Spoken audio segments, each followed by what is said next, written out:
The clock hands seemed to move faster than the jet fuel. 4 hours of connection lay heavy on my shoulders. All I wanted was to get my daughter, Maya, onto that plane. She was 7, clutching a worn-out plush bunny, her small body already listing from exhaustion. We needed to be in Frankfurt by morning. It wasn't just a leisure trip. I had the highest stakes meeting of my professional career waiting for me. The sight of the plane, waiting outside gate B42, was a relief that turned my tense muscles into butter. We were 30 minutes from departure. We had made it. I had dressed for comfort, not for the boardroom. A dark, practical travel outfit, sneakers. I wasn't the Naomi who signed off on multi-million-dollar contracts and commanded engineering teams. Right then, I was just mom, maneuvering a sleepy child through the last hurdle of travel. But the woman behind the podium, Sarah, didn't see mom. When my turn came, I offered my ticket and passport. She didn't scan them immediately. She didn't even acknowledge my daughter's small, polite wave. Her eyes traveled, slow and deliberate, from my face down to my single, soft-sided carry-on bag resting at my feet. I had been careful. One personal item, one carry-on, both well within the limits. "That bag looks unduly heavy, ma'am," she stated. Her voice was flat, carrying just enough volume for everyone nearby to shift their attention. "We have strict limits on carry-on weight and dimension." I smiled patiently, the smile already starting to feel tight. "It's compliant, miss. I measured it this morning before we left the hotel." She didn't move to measure it. She didn't offer the sizer box. She just held my documents, tapping her polished nail against the passport photo. She seemed less interested in rules and more interested in scrutiny. "And what exactly is inside?" she asked, tilting her head slightly, forcing me to explain myself. "It looks suspiciously dense. We need to ensure there are no undeclared hazardous materials." Hazardous. The word hung there, heavy and utterly unnecessary. My bag was black, nondescript. It looked like every other carry-on passing through that gate, but I was black. And suddenly, my belongings were suspicious.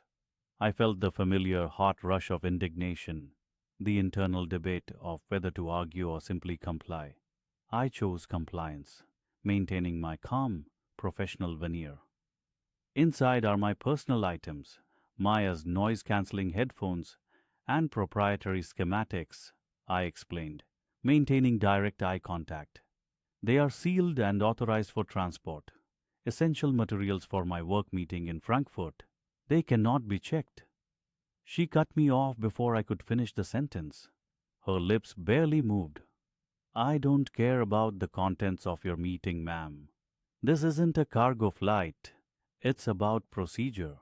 That bag looks unsafe for cabin storage and is disproportionately large for the overhead bin space allotted to this class of ticket." I had paid for the upgraded aisle seat. I glanced at the empty gaping overhead compartment above the desk. "With respect," I said, my voice carefully modulated. "It fits standard domestic requirements, which are typically stricter than international." "My decision is final," she said, her tone escalating slightly, finally showing emotion, and it was contempt. "You need to check that bag immediately at the counter around the corner, or you forfeit your seat on flight 708. We are closing boarding in 5 minutes. The line behind me shifted and sighed. The impatience, the subtle disapproval of the fellow passengers was loud. The humiliation was sharp, public, and absolutely intentional. Maya pulled on my sleeve. "Mommy, why is she being mean?" The sight of my daughter's confused, tired face was the trigger. The professional compliance faded, replaced by cold steel. I would not let this woman humiliate me in front of my child, not when I was fighting so hard to give her a world free of this petty, insidious bias. I knelt down, ignoring the agent's impatient, exasperated sigh. "It's okay, baby," I whispered, adjusting her jacket. "Mommy is handling it. We are going to take care of this. I stood up slowly. The silence in my head was deafening. I looked straight at Sarah, this young agent who judged my worth and my credentials based on a tired profile and a subjective assessment of a regulation she wasn't even enforcing properly. She had no idea who she was denying. She had no idea that those suspicious schematics were the blueprints for the wing assembly of the exact aircraft sitting right outside the window. She had no idea what was stamped onto the reinforced steel security clearance badge currently buried at the very bottom of that carry-on. The badge that granted me Level 5 access to any hangar, manufacturing plant, or, crucially, any cockpit of this model aircraft operated globally. I took a deep breath, the stale airport air tasting suddenly like opportunity. I reached out, retrieved my passport, and stepped cleanly away from the podium, letting the next frantic passenger rush forward. I didn't argue further. I didn't raise my voice. I moved 3 feet to the side, where the uniformed ground crew chief was finalizing the manifest clipboard. He nodded briefly at me, rushing to check off the last items. I pulled out my phone. My thumb went straight to a contact I rarely used outside of disaster simulations. It was time for a call, a necessary, official call, a call that was about to turn this entire busy runway into my personal, temporary office. I looked back at Sarah, who was already boarding the next passenger. "I won't be checking the bag," I stated, loud enough only for her to hear over the boarding announcement.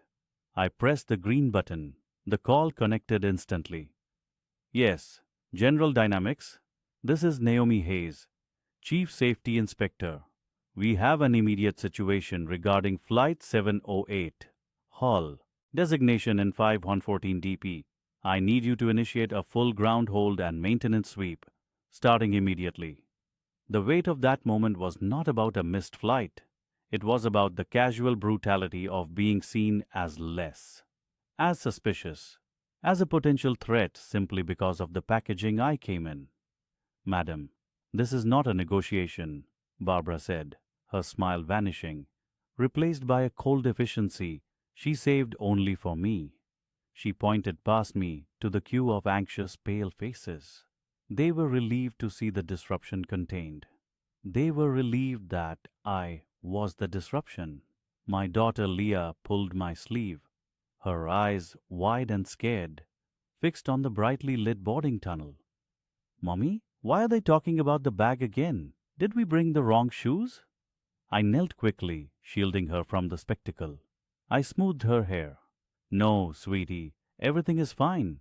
Just a small misunderstanding. We are going to sort it out right here."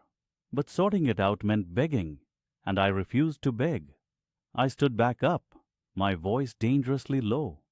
"I am telling you, Agent, the items in this case are sensitive testing materials. They are critical for the purpose of this travel. They are standard issue for my role." Barbara laughed, a small dry puff of air. "Your role? Which is what, exactly?" "A highly paid executive flying first class, who can't follow a simple carry-on weight limit." She paused, tilting her head, inviting the judgment of the surrounding passengers. "Look, I don't care if you packed 3 bricks of gold, madam. The tag says 18 pounds. The scale says 23. You check it or you don't fly. End of story." The humiliation was a physical burn in my chest. I thought about the last 72 hours, the pressure cooker I had been living in, the high-stress, high-security environment of the aerospace industry. I was flying to Seattle for an emergency review, a high-priority internal audit following troubling sensor readings on the 787 model. This specific flight, 1.92, was carrying sensitive components scheduled for immediate integration. I needed to inspect them. On arrival, I needed to be on that plane. I reached for my phone, my fingers shaking only slightly. Barbara misread the move. She thought I was calling a manager to complain. She actually seemed to welcome the conflict. "Go ahead. Call whoever you like. The rules are the rules." My job is to ensure the safety protocols are met. She spat the word safety like it was exclusive property of airline personnel. She didn't realize the irony was so thick it could be cut with a knife. I stepped away from the crowd, pulling Leah close to my hip. I didn't dial my VP, not yet. I needed a chain of command that was immediate, technical, and undeniable. I dialed Operations Control, Global Fleet Management Desk. The number was burned into my memory. A direct line bypasses all customer service queues. A man named Victor answered, his voice groggy with jet lag. He was 3 time zones ahead. Ops, Victor speaking. Identify yourself. I lowered my voice further, covering the microphone with my free hand. I kept my eyes locked on Barbara, who was now busily tearing boarding passes, clearly satisfied with her victory. Victor, it's Chloe Alston, Chief Inspector, Design and Manufacturing Safety. Victor's voice snapped awake. The name carried weight. Ms. Alston, everything all right? You were supposed to be airborne by now. I have a situation, Victor, I said, keeping my tone neutral, devoid of emotion, the way I spoke when addressing a major structural fault. I am currently at gate A4, attempting to board flight 192. My boarding has been denied due to a baggage issue. A baggage issue? But your equipment clearance was submitted yesterday. Priority 1 exemption. Yes, the ground agent here is overriding that. She is insisting my necessary professional equipment be checked as cargo. Victor, you know what's in that bag. It cannot be separated from me, not even for 10 minutes. The case contained not only sensor calibration tools, but proprietary, sensitive schematics I was required to carry personally. Victor understood immediately. The security protocol was absolute. Understood, Ms. Alston. I'll patch in the airport hub director right now. This is unacceptable. No, I interrupted him sharply. Do not involve the airport director yet. I want this contained. I saw Barbara wave the last passenger through, signaling the end of boarding. The jet bridge door was closing. My heart hammered, but my resolve hardened. Victor, my concern has shifted from personal inconvenience to operational risk. I watched the baggage carts below the window pull away from the hold. The aircraft doors were sealing. I need you to open a direct channel to maintenance control immediately and prepare the FAA notification template. Victor hesitated. Ms. Alston, that's a major escalation. What are you seeing? I glanced at the plane, then at the smug agent wiping down her counter, ready for her break. I'm not seeing anything specific yet, Victor, but the fact that I, the designated chief safety auditor for the very model operating this flight, was profiled, denied access, and my professional equipment was flagged as suspicious contraband means I was prevented from performing my final pre-flight checks. I tightened my grip on the phone. This was the point of no return. If there is a breach in personnel compliance this egregious at the gate level, I must assume there may be other deeper systemic compliance failures within this hub, possibly affecting pre-flight maintenance. Safety is compromised until proven otherwise. Victor's reply was heavy, professional dread. You are initiating a Chief Inspector safety hold, Ms. Alston. I am invoking Article 3, Section B of the Fleet Operational Integrity Mandate. Confirmed, reciting the specific internal code that allowed only 4 people in the company to unilaterally ground an active aircraft. Effective immediately, Flight 192 is grounded for a full, comprehensive safety and compliance recheck, starting with the complete operational profile of the ground crew and the flight crew paperwork. The aircraft does not move, not 1 foot, not until I personally clear it. Victor knew the implications. Millions of dollars in delays. Careers on the line. Understood, Chief. Commencing Protocol B3 now. I'll ensure maintenance control contacts the pilot directly with the code red signal. They will be told the safety hold originates from global design and manufacturing, non-negotiable. Thank you, Victor. Keep this call open. I will wait here. I hung up, placing the phone gently back into my pocket. I looked at Leah, who was examining a discarded candy wrapper on the floor. She was safe, unaware of the silent storm I had just unleashed. The gate area was empty now, except for Barbara. She finished wiping her counter, collected her personal water bottle, and checked her watch. Time for a lunch break. She looked over at me, still standing by the window. She smirked, a flicker of genuine malice in her eyes. "Enjoy the wait, madam," she called out, loud enough for me to hear perfectly. "Maybe next time you'll read the fine print." I didn't respond. I simply watched the nose of the massive 737 resting silently at the gate. I watched for the signals, the sudden halt of activity, the frantic movements that would soon betray the chaos unfolding inside the cockpit. Barbara turned toward the staff corridor, ready to disappear. Then, her handheld radio, resting on the counter, screamed to life. The static was intense, followed by a strained male voice from the flight deck. "Confirmation, maintenance control. Say again, what is the nature of this ground hold? We are sealed and ready for pushback. Stand by. Is this a security threat?" Barbara stopped dead in her tracks, her back to me. She frowned, annoyed by the delay to her lunch. Then the maintenance controller's voice, clear and professional, cut through the noise, directed at the pilot. "Flight 192. Captain, listen closely. This is a non-negotiable code, red operational integrity mandate. The ground hold originates directly from global design safety. Do not power down the APU, but shut down all pushback procedures immediately. Remain at the gate. Maintenance personnel are inbound. Repeat, the aircraft is grounded." Barbara slowly turned around, her face losing all color. Her eyes, wide and horrified, finally found mine. She saw the chief safety inspector standing exactly where the overly heavy, suspicious black mother had been standing just moments before. The game had changed. The plane wasn't moving, and neither was she. I walked toward the counter, ready for her to finally understand. She demanded I open the briefcase. Right there, on the carpet by the gate desk. My dignity felt thin, like worn paper stretched too tight. I didn't fight the instruction. Not yet. I just placed the briefcase down gently. The latch clicked open. It was a quiet, heavy sound in the busy terminal. A sound that should have been private. Brenda leaned over, her face rigid with judgmental expectation. She wanted to find a forbidden snack, or an overflowing pile of cheap shirts. Something that confirmed her prejudice.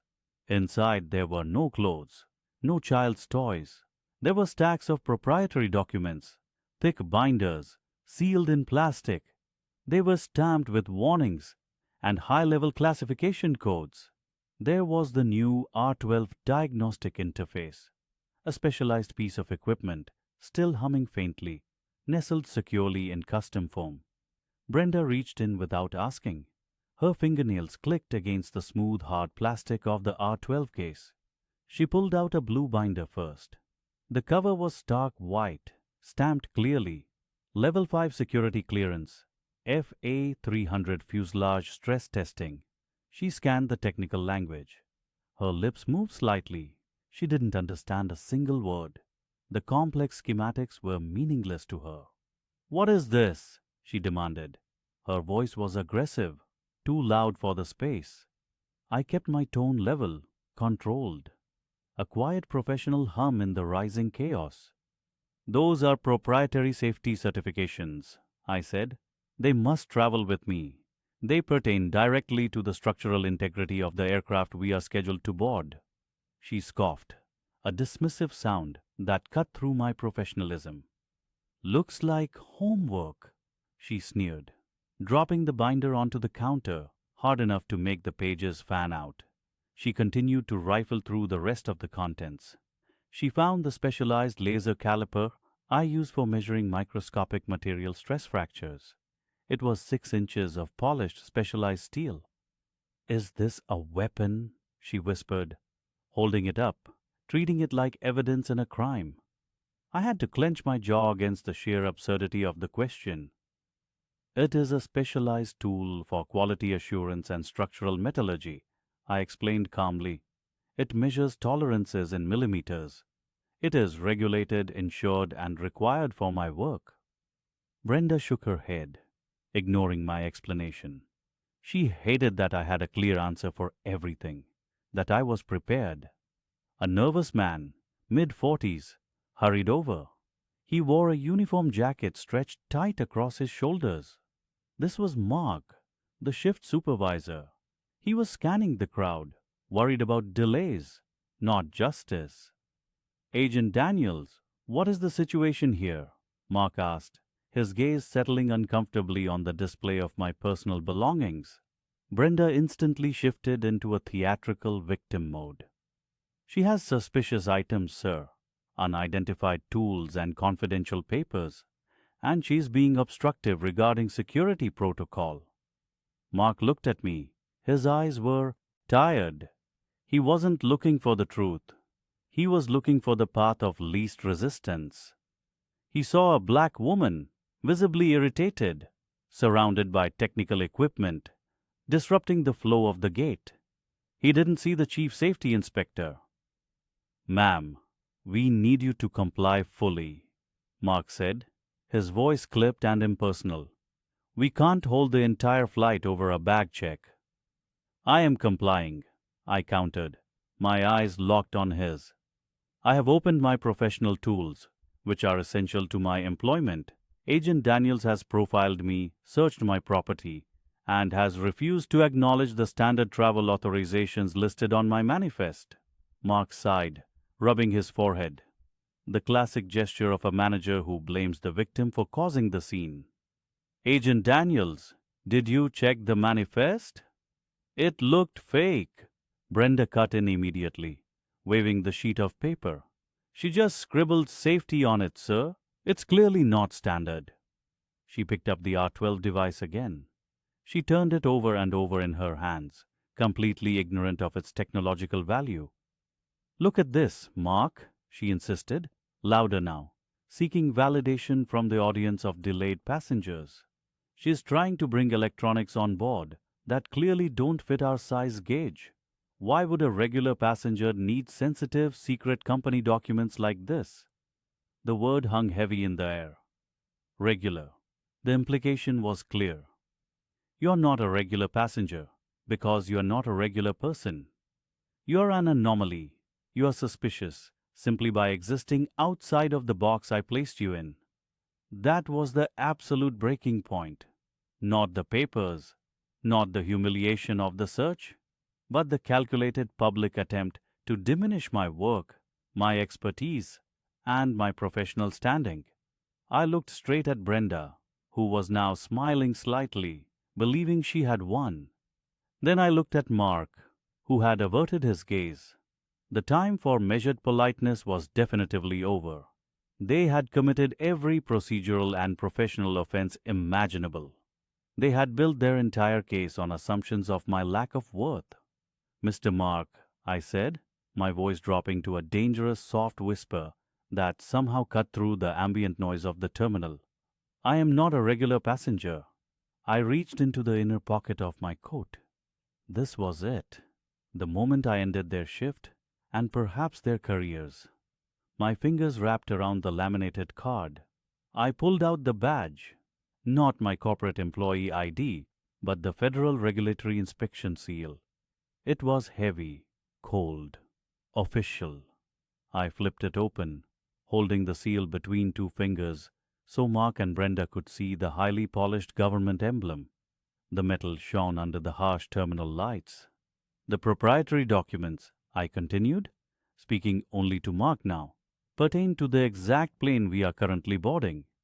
And the reason I require immediate unrestricted access to the flight deck, I said, my gaze finally sweeping back to Brenda, is that I am the Chief Safety Inspector for Aviation Group 7. I am grounding your aircraft immediately. The gate agent, Karen, still held the crumpled zip tie from my son's rejected travel pillow. Her face was white, blood draining away entirely. The terminal had gone silent. Even the background chatter of hundreds of travelers seemed to flatten into a single, held breath. I did not yell. I did not need to. I simply put the official identification card, etched with the gold seal of Allied Aerospace, back into its clear holder. "This is not a suggestion," I stated, my voice measured and low. "This is a regulatory order. Aircraft N783ER is grounded immediately. Secure the cockpit door and remove all existing passengers and baggage." Karen swallowed hard. She tried to laugh, a panicked, thin sound. "Ma'am, you can't be serious. You can't just stop a transatlantic flight over a misunderstanding about a carry-on." I looked at the time on my watch. I was losing precious minutes. "The moment you profiled me, Karen, you invalidated every procedural check on this flight.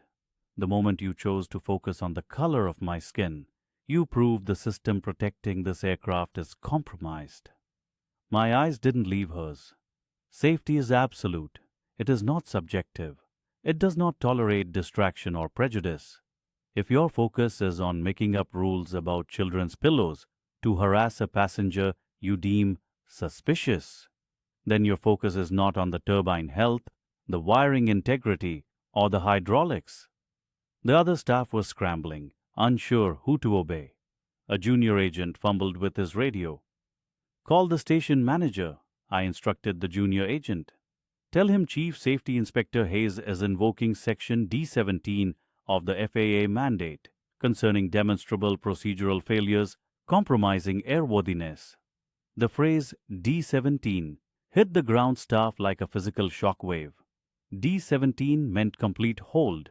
It meant the entire aircraft, nose to tail, was seized for intrusive inspection. It meant millions of dollars in losses, guaranteed. Karen finally understood. Her hands started trembling violently. "But I was just doing my job, ma'am," she pleaded, the authority she had wielded minutes ago melting into desperation. "It's a busy day. We have to be vigilant about suspicious activity." I stepped closer, close enough that she had to tilt her head back slightly. "You looked at my son, Karen. You looked at my son, and you decided we were a threat," I said, the memory of that dismissive glance hardening my resolve. "A mother traveling with her child. A distraction you invented because you couldn't stand seeing someone like me belong here." I paused. The air was thick with tension. I am now doing my job. My job ensures that no airplane that is handled by staff who prioritize prejudice over precision ever leaves the ground. Within 5 minutes, the station manager arrived, jogging clumsily down the jetway ramp. He was a man in his late 40s, sweating through his blue uniform shirt. He stopped dead when he saw my ID badge. He recognized the aerospace seal immediately. He knew the protocol. He knew the reputation of my division. "Chief Hayes," he managed, his voice strained. "I am so sorry. I was just notified. What is the nature of the D-17? I handed him a triplicate form I had already filled out. I carried these blanks for a reason. The gate agent, Miss Jenkins, engaged in discriminatory profiling and created an entirely manufactured security incident, delaying the boarding process and diverting attention from legitimate safety checks. Her actions demonstrate a breakdown in operational integrity that mandates a full, system-wide safety review of this specific airframe." He glanced at Karen, who was now leaning against the counter, silently crying. He didn't pity her. He saw the disaster she had caused. "But Chief Hayes, the manifest, the fuel load is completed. We have 300 passengers needing to connect in London. Can't we resolve this internally?" he begged, his eyes pleading for a concession. I shook my head slowly. The time for internal resolution was over the moment Karen had smirked at my son. "The aircraft is a moving public trust, Mr. Harrison. Once trust in the personnel is compromised, trust in the machinery is compromised. It's my fundamental mandate. I pulled out my satellite phone and activated the secure channel. Get me the Allied Aerospace Field Response Team, Delta Sector. Tell them I need 2 full inspection crews on the ground in Phoenix within 3 hours. We are initiating a complete integrity analysis on a 787-9 N783ER. Full grounding, mandatory hold until the airframe is cleared. As I spoke the words, the reality of the situation sunk in for everyone involved. Not just a delay, not just an investigation, a full surgical deconstruction. I turned back to the station manager. I need every logbook, every maintenance record, and every personnel file relevant to this flight and this gate agent assembled for my arrival at the operations center. You have 15 minutes. My heart was beating fast, but the adrenaline had cleared my mind entirely. This was bigger than me. This was about setting a precedent. I looked over the crowded, frustrated terminal.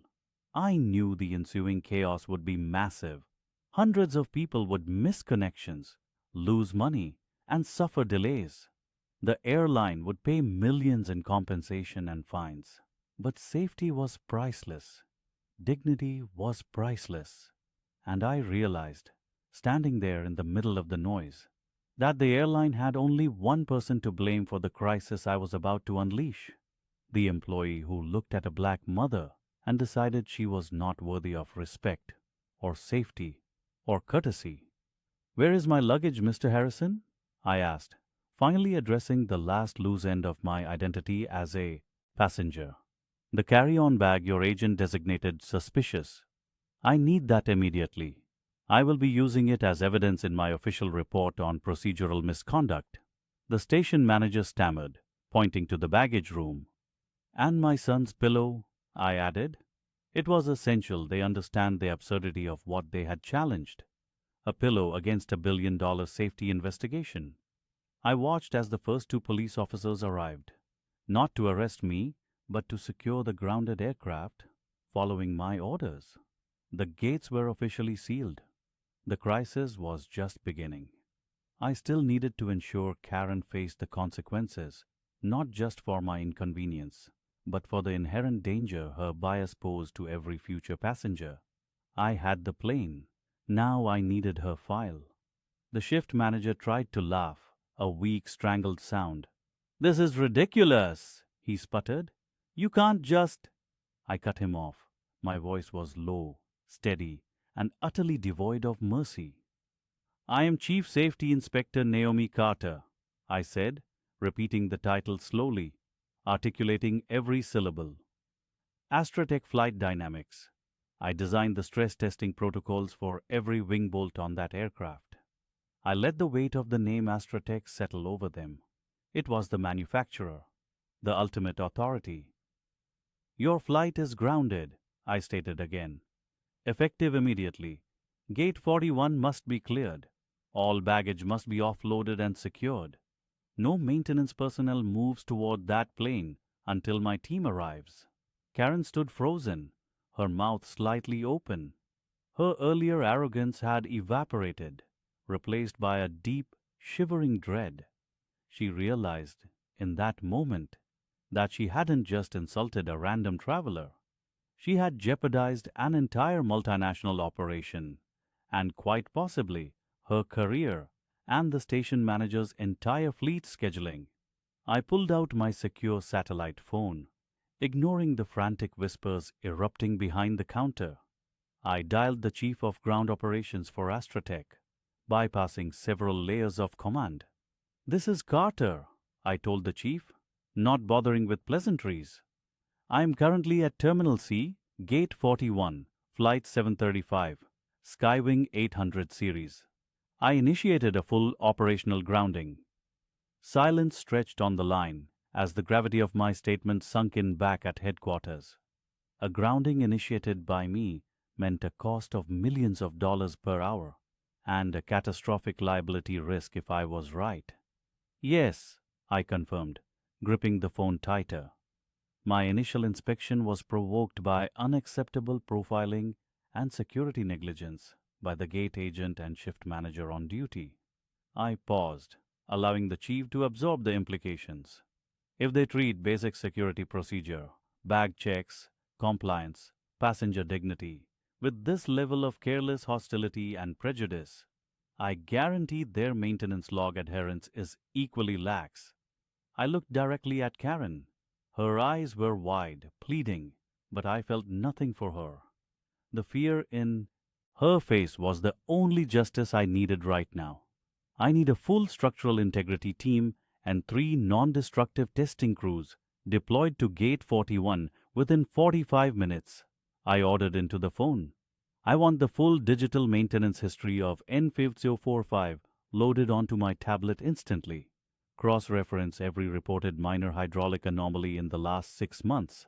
I hung up before the chief could finish asking questions. I didn't need their permission. I only needed their resources. The shift manager finally snapped out of his shock and started yelling into his radio, trying to recall ground staff, trying to figure out how to stop the cascading disaster I had just created. But it was too late. The moment I spoke the word grounded, the system locked down. Within minutes, the airport manager arrived. He was a tall man, impeccably dressed, sweating profusely despite the cool terminal air. He walked quickly, flanked by 2 armed airport security personnel who looked highly confused. He ignored the shift manager entirely. He walked straight up to me. "Miss Carter," he said, extending a hand that trembled slightly. "I am William Davies, Airport Operations. I understand we have an unfortunate situation." I didn't shake his hand. "Mr. Davies," I returned, folding my arms across my chest. "The situation is not unfortunate. It is necessary. And it is entirely preventable if your staff focused on safety rather than profiling paying customers." He gave a sharp, disapproving glare toward Karen and the shift manager, who immediately shrank back further into the gate desk. "We assure you, we take all accusations of discrimination incredibly seriously," Davies placated, his voice oilier than jet fuel. "Perhaps we can discuss this in my office, away from the passengers?" The passengers were now milling around, confused, murmuring about the delay. "No," I insisted firmly. "I will discuss it right here, where the failure occurred. This is a controlled emergency. I grounded that aircraft because I believe, based on the documented behavior of your gate personnel today, that your operational procedures are compromised." I pointed directly at Karen. This agent attempted to prevent me and my daughter from boarding based on the contents of a carry-on that she deemed suspicious. She claimed I was hoarding undeclared electronics for resale. She humiliated me right here, forcing me to expose my personal items. My voice hitched slightly, but I forced it back to steel. If she is willing to fabricate security risks to harass a black mother traveling alone with her child, what corners is your maintenance department cutting under pressure? That is my professional assessment. Davies nodded slowly, processing the severity. He knew the cost of fighting Astratech. He knew the media nightmare if this got out. "The airline will cooperate fully," he assured me. "Whatever records you require. Full access to the aircraft, of course." "Good," I said, "because the first thing I want you to do is have those 2 employees escorted off the premises immediately." The shift manager started to protest, but Davies silenced him with a swift, cold gesture. "Security," Davies commanded. "Escort them out and ensure they do not communicate with anyone until a full internal investigation is launched." Karen's lip began to quiver. She finally understood the scope of the damage. This was not just a write-up. This was termination and possibly career cancellation across the entire industry. As the 2 airport security officers gently but firmly directed Karen and the shift manager toward the back exit, Karen locked eyes with me one last time. She looked small, defeated, stripped of the flimsy authority the uniform had given her just an hour ago. I watched her go, feeling no triumph, only a deep exhaustion. I hadn't wanted this drama. I had just wanted to get home. But I realized that the universe had positioned me there for a reason. My pain, my humiliation, was simply the alarm bell the system needed to hear. I looked over at my daughter, Zola, who was sitting quietly in the corner, coloring in her new pad. She hadn't fully grasped the magnitude of the chaos, only that Mom was now in charge of a very large problem. A security detail arrived from Astratech. They were fast, efficient, and serious. They bypassed everyone, reporting directly to me. Team is set up, Ms. Carter, the lead engineer, Agent Ruiz, confirmed. We pulled the historical log. We found 3 intermittent sensor faults on the vertical stabilizer reported, but signed off as non-critical. I felt a cold certainty wash over me. Those non-critical faults are exactly what we look for, I said. Systemic fatigue.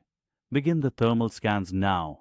We are looking for hairline fractures and unauthorized maintenance patches.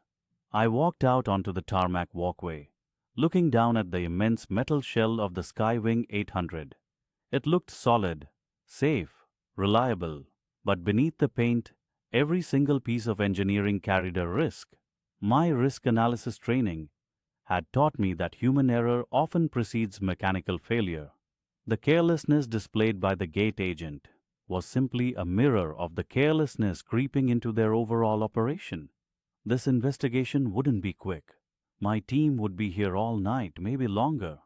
I turned back toward the deserted gate area. I needed a coffee and a clear space to review the data dump, and I needed to call my mother to explain why we wouldn't be landing on time.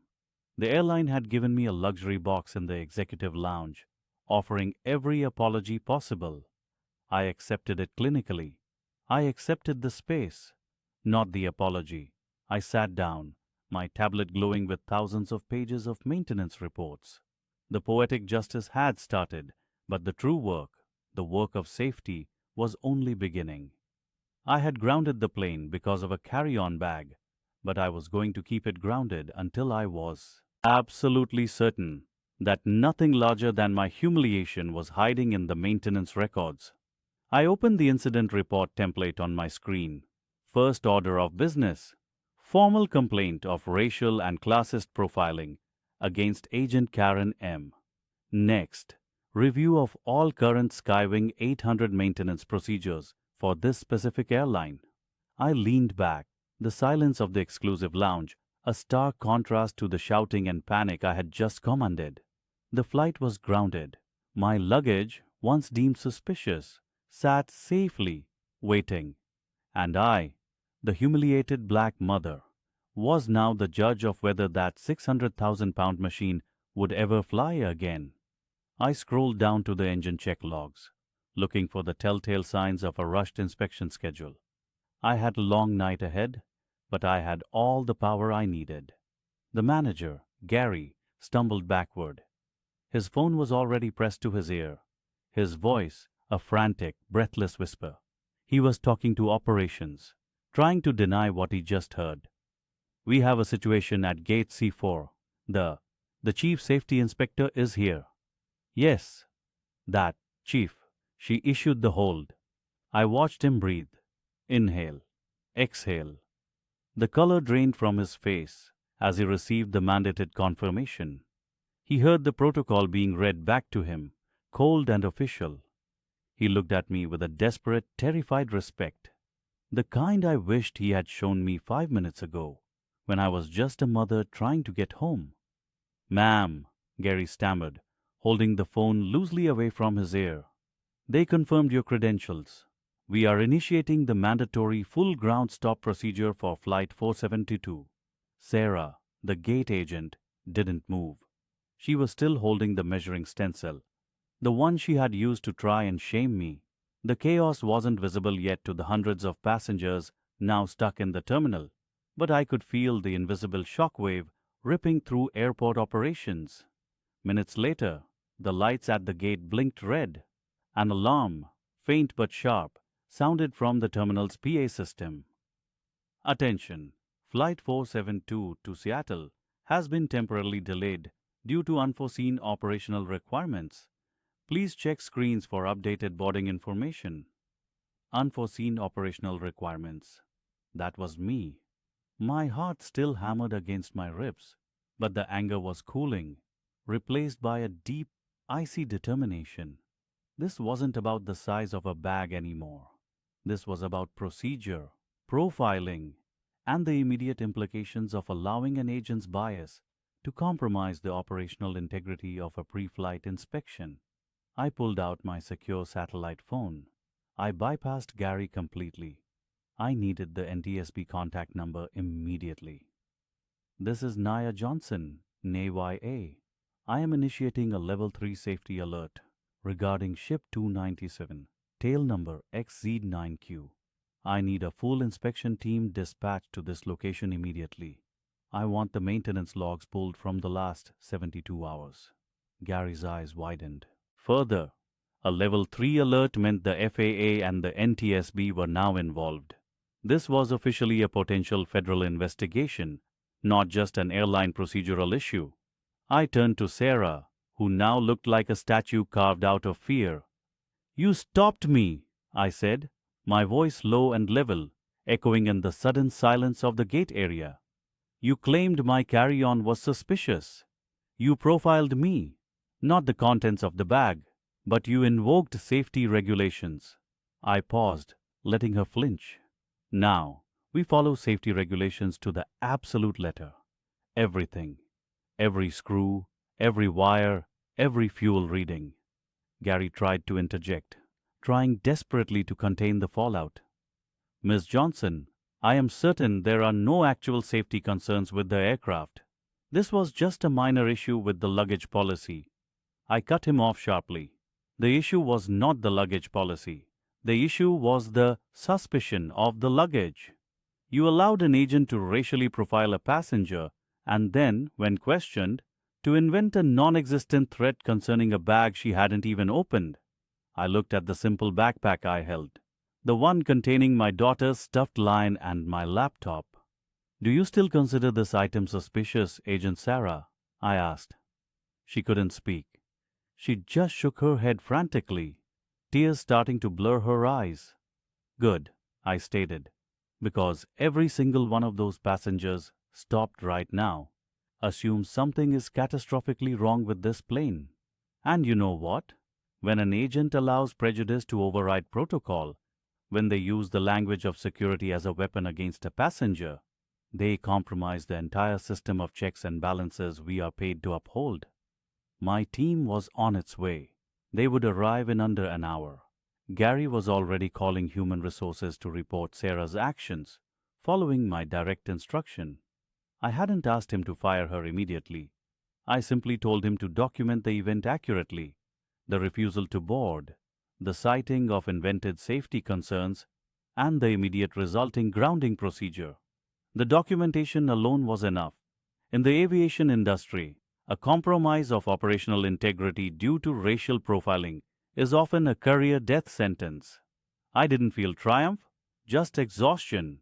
It was such a heavy weight to carry, this requirement to prove my worth and credibility every single day, that I, a black woman, a mother, must carry credentials so large, so undeniable, that they break through the thick shield of prejudice.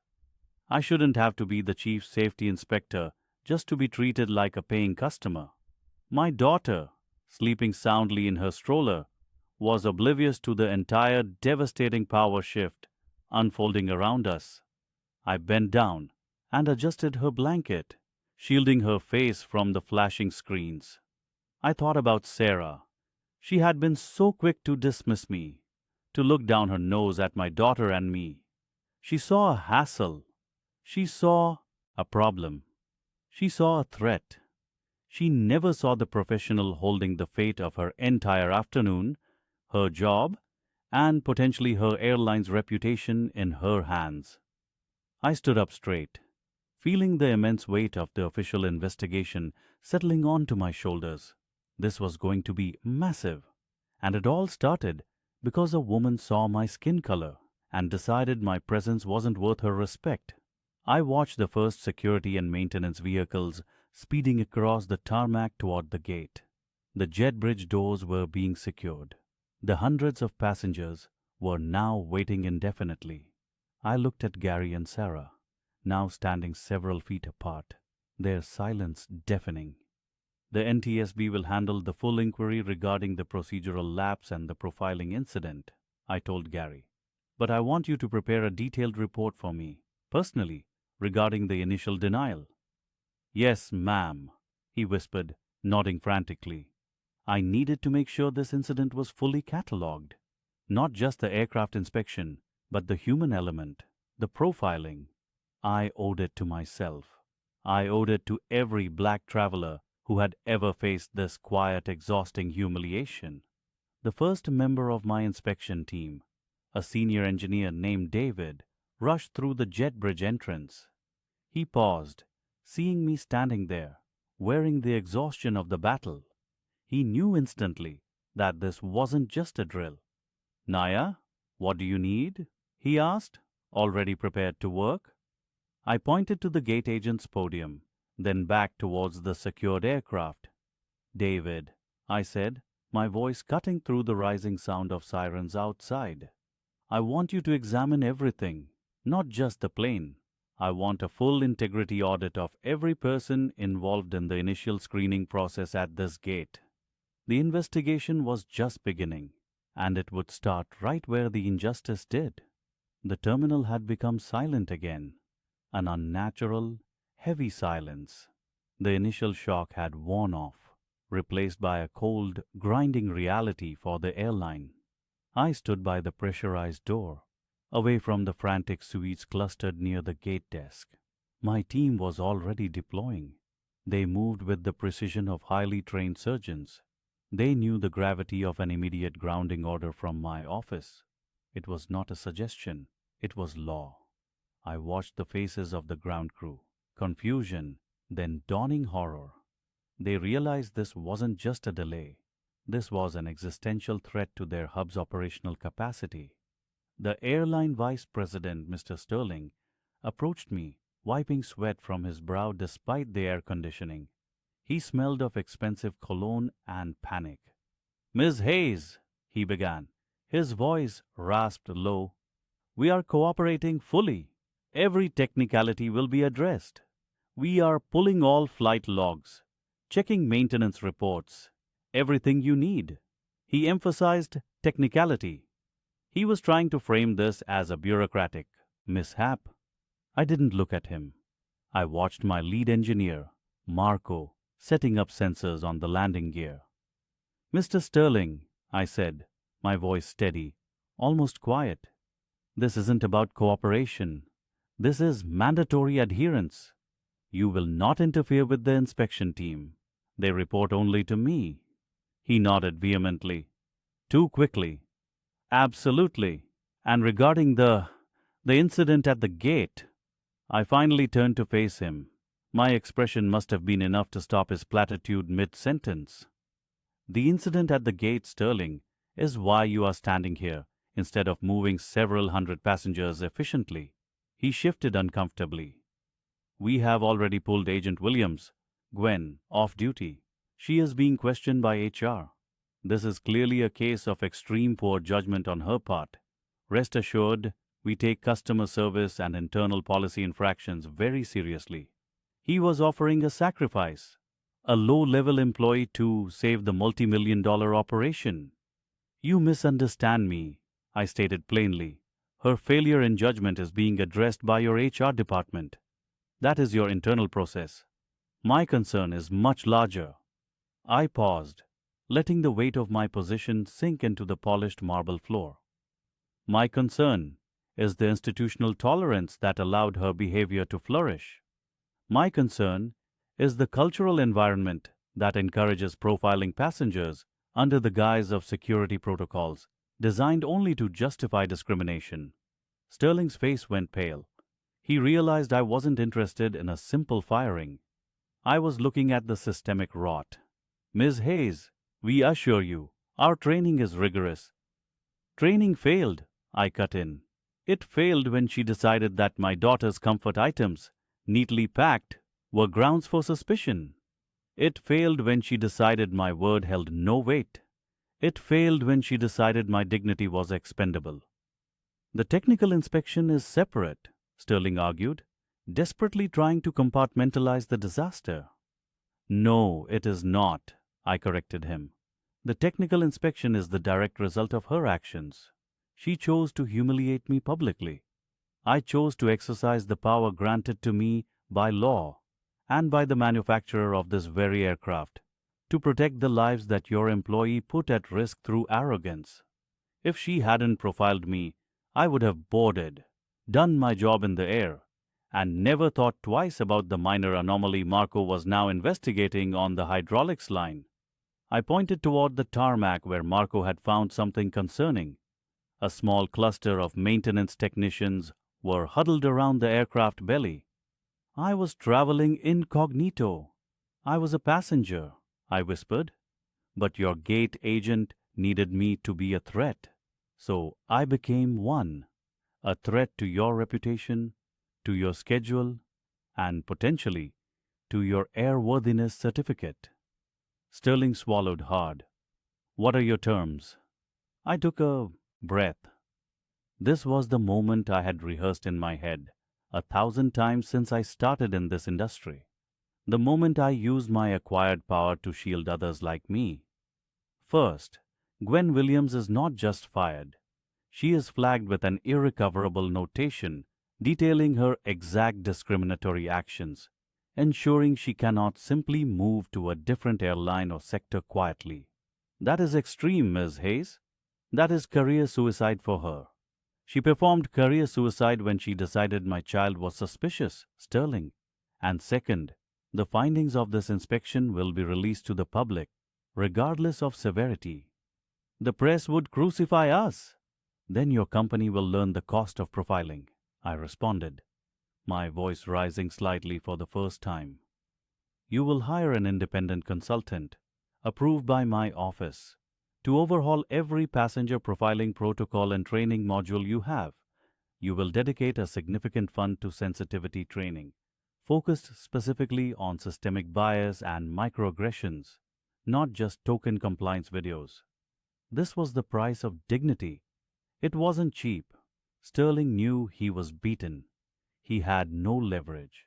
I held the power to ground his entire fleet if I wanted to challenge their corporate safety culture nationally. He nodded, defeated. We will comply.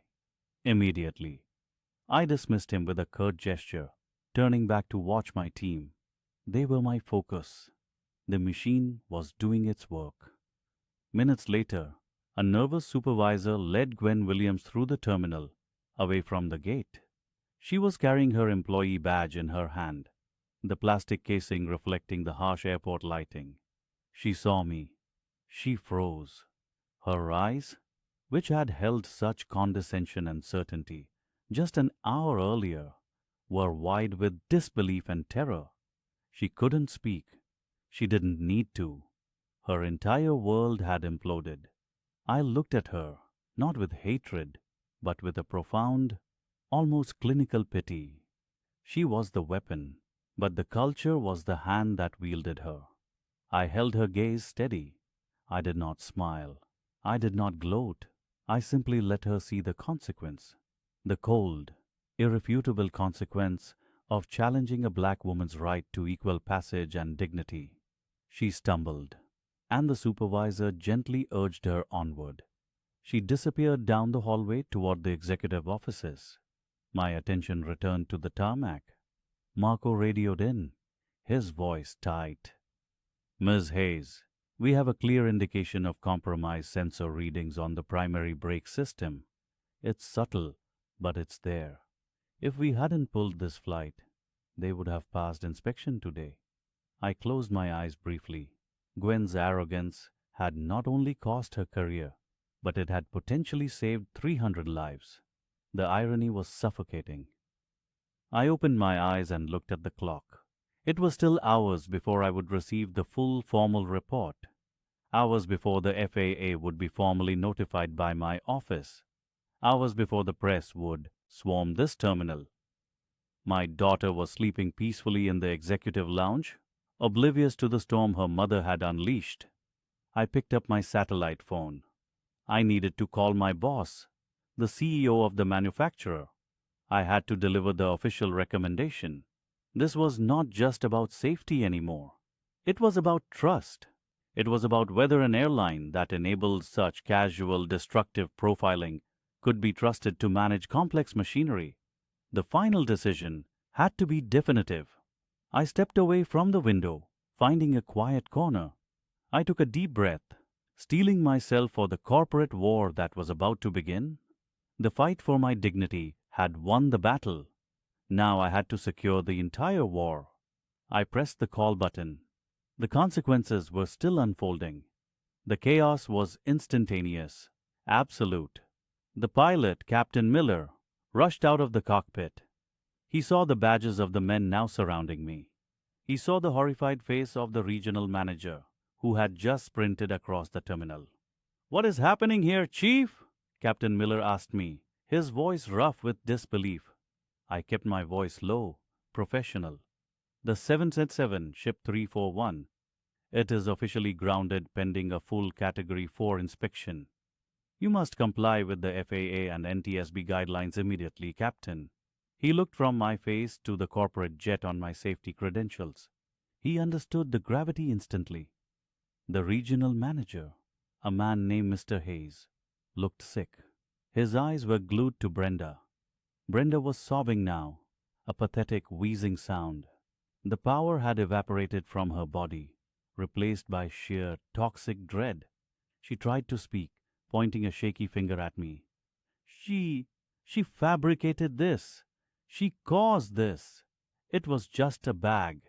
Mr. Hayes didn't even look at her. He addressed me, bowing slightly. "Chief Inspector Hayes, my profound apologies for this delay. We are cooperating fully. What initiated the Category 4? I didn't need to tell him. He already knew. The microphones installed at the gate for quality control had captured every sneering word Brenda had uttered. They had captured the description of my child's sacred artifacts as suspicious junk. I handed my carry-on bag to a uniformed supervisor.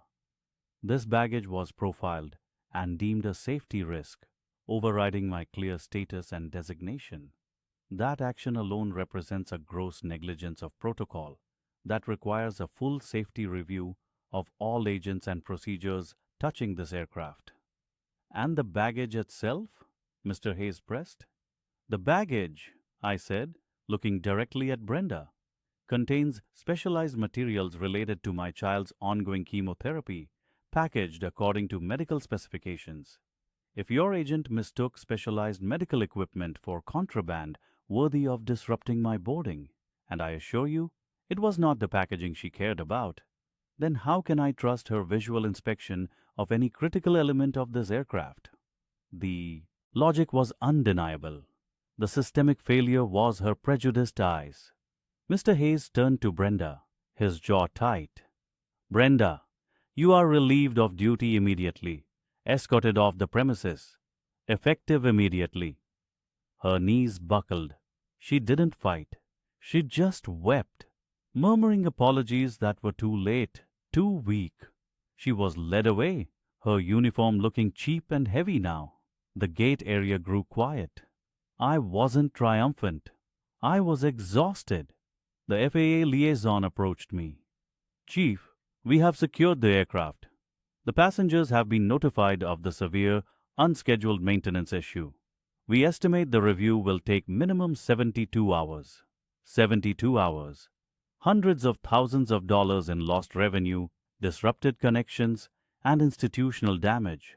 All because a gate agent refused to see a professional, refused to see a mother, and only saw a black woman she felt entitled to humiliate." Later that evening, in the quiet solitude of the executive lounge, away from the flashing lights and the angry phone calls, Mr. Hayes found me. He sat across from me, his coffee untouched. "We reviewed the audio and video, Chief Hayes. There is no defense for Ms. Peterson's actions. She has been terminated, effective immediately, and permanently blacklisted from all major carrier service providers. I nodded slowly.